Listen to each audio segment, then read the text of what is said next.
Olá novamente, aqui é o professor Cláudio. Vamos agora dar a continuidade à nossa aula. E nessa segunda parte, a gente vai definir o que é o movimento de Natal e entender o seu princípio. Agora que a gente já entendeu como é que a questão social começa a entrar na igreja, na pauta da discussão, ok? Vamos. Então, o movimento de Natal, ele pode ser definido como sendo um conjunto de ações, né, é, organizados pela Arquidiocese de Natal que unem evangelização e ação social. Né? O nome Movimento de Natal ele foi dado, né, quem batizou o movimento assim de Movimento de Natal foi o padre Tiago Cunha em um artigo chamado Movimento de Natal da revista da Conferência dos Religiosos do Brasil, número 85, 1962. E ele empregou o conceito de movimento de Natal justamente para definir esse conjunto de ações que envolvia evangelização e ação social ao mesmo tempo. Né? E aí eu trago um trecho da minha dissertação que explica um pouco disso e valoriza este conceito de movimento de Natal.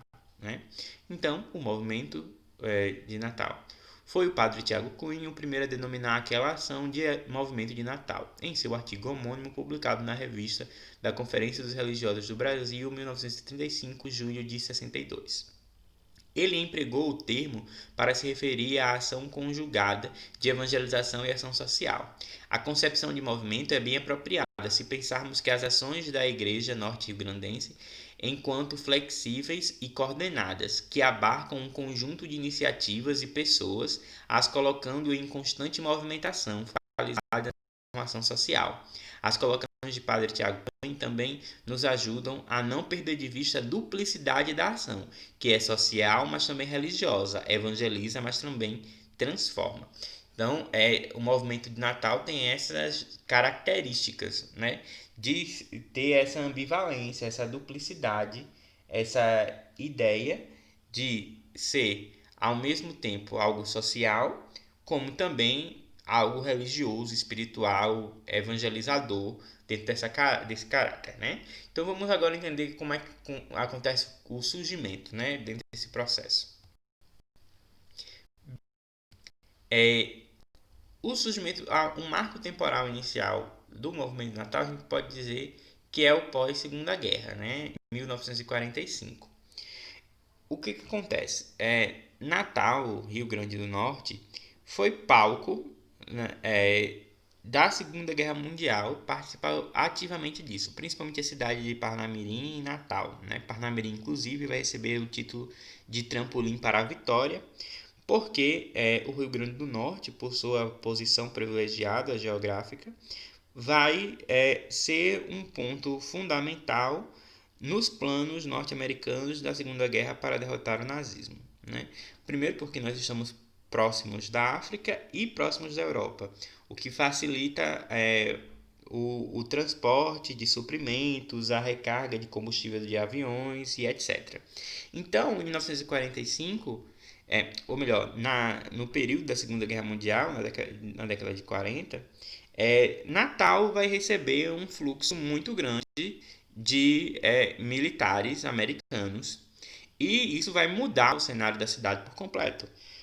Primeiro, o inglês vai começar a circular, a inglesa vai começar a circular e ser adotada em várias partes do Rio Grande do Norte.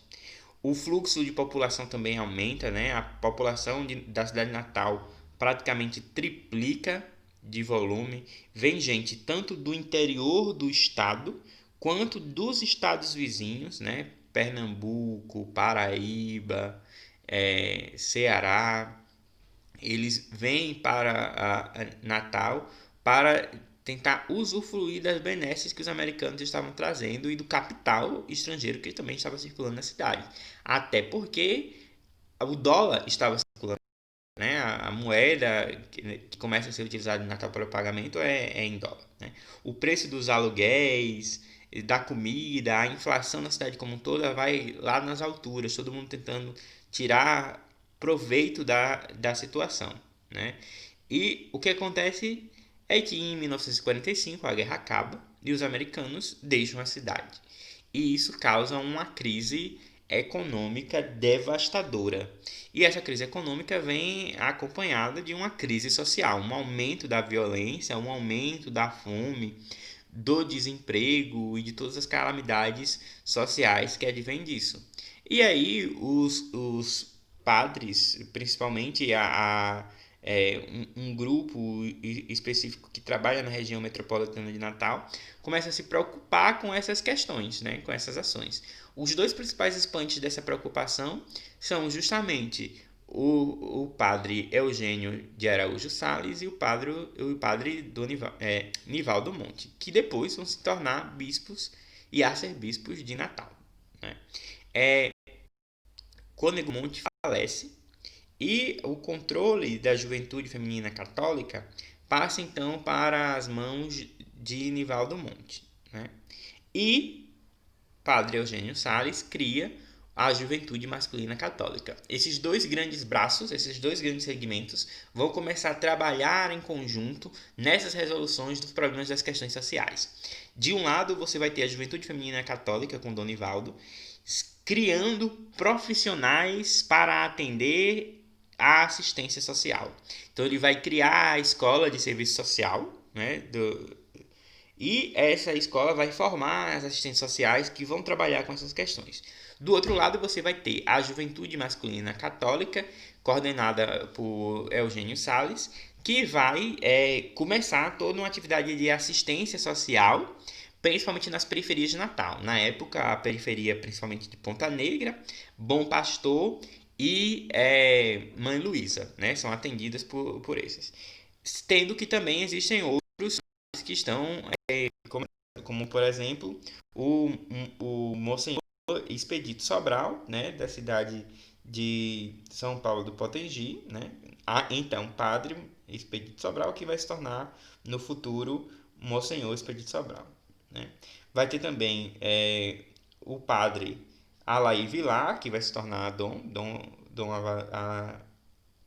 Alaí Vilar. Nós vamos ter também, dentro desse grupo, o padre Gates, né, que também vai contribuir nesse processo. E o padre Manuel Tavares, né? Perdão, não é João Medeiros, é Pedro Moura. Então nós temos o Dom Eugênio Sales, Monsenhor Expedito, Dom Nivaldo Monte, Dom Alaí Vilar, Dom Manuel Tavares e o Padre Moura. Né?